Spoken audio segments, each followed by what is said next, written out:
Terima kasih Anda masih bersama TA Jateng dan DIY. Mitra TA TV, Menteri ATR BPN Agus Harimurti Yudhoyono bersama Satgas Mafia Tanah Mabes Polri dan Polda Jawa Tengah mengungkap kasus mafia tanah terbesar secara nasional dengan potensi kerugian negara mencapai 3,4 triliun rupiah.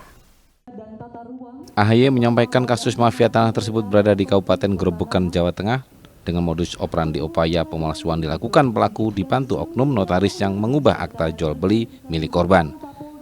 Modus jual beli operandi yang dilakukan tersangka adalah pemalsuan akta autentik dengan pengalihan kepemilikan tanah tanpa persetujuan pemilik yang sah, sehingga seolah-olah mengakibatkan hilangnya kepemilikan yang sah dengan bantuan oknum notaris. Mafia tanah atau penipuan akta tanah seluas 82,6 hektar di Kabupaten Grobogan terjadi di Desa Sugimanik, Kecamatan Tanggung Harjo. Pihaknya sudah menetapkan satu tersangka berinisial DB 66 tahun, warga Sidoarjo Kidul Tingkir, Kota Salatiga. Objek tanah yang disengketakan merupakan milik PT Azam Laksana Intan Buana. Namun oleh tersangka, nama diklaim menjadi milik PT Azam Anugrah Abadi. Tersangka melakukan pemalsuan akta autentik kepemilikan tanah tanpa persetujuan pemilik sah. Pemalsuan dilakukan dengan bantuan oknum notaris, sementara kasus kedua di Kota Semarang bukan kasus besar, tetapi berdampak langsung ke masyarakat kecil.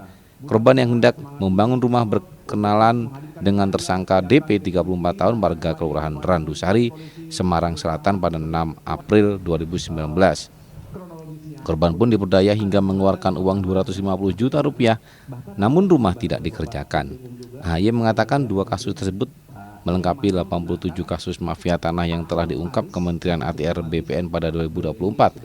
Dari 87 kasus, ada 47 yang sedang berproses hukum dengan jumlah tersangka 92 orang.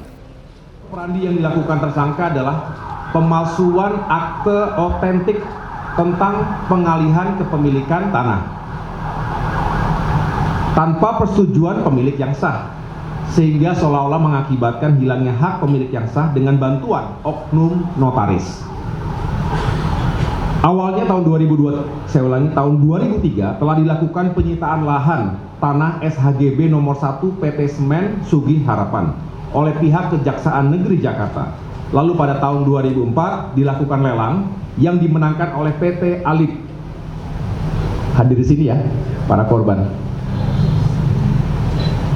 Selanjutnya pada tahun 2010 hingga 2011 mulai terjadi pemalsuan dokumen untuk mengalihkan hak dari PT Alip kepada tersangka DB. Untuk itu dengan terungkapnya kasus ini, maka kami menyelamatkan potensi kerugian masyarakat dan negara sebesar kurang lebih 3,41 triliun rupiah. Nilai itu kami hitung berdasarkan terhambatnya rencana investasi, termasuk rencana pembangunan kawasan industri.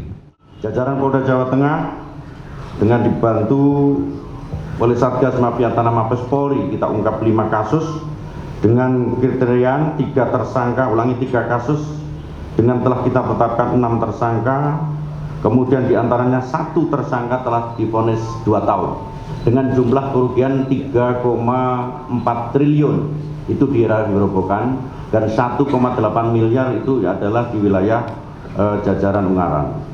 Artinya bahwa ungkap kasus ini secara nasional adalah terbesar dalam mengungkap kerugian negara. Ekspos barang bukti. Vita Semarang, TA TV.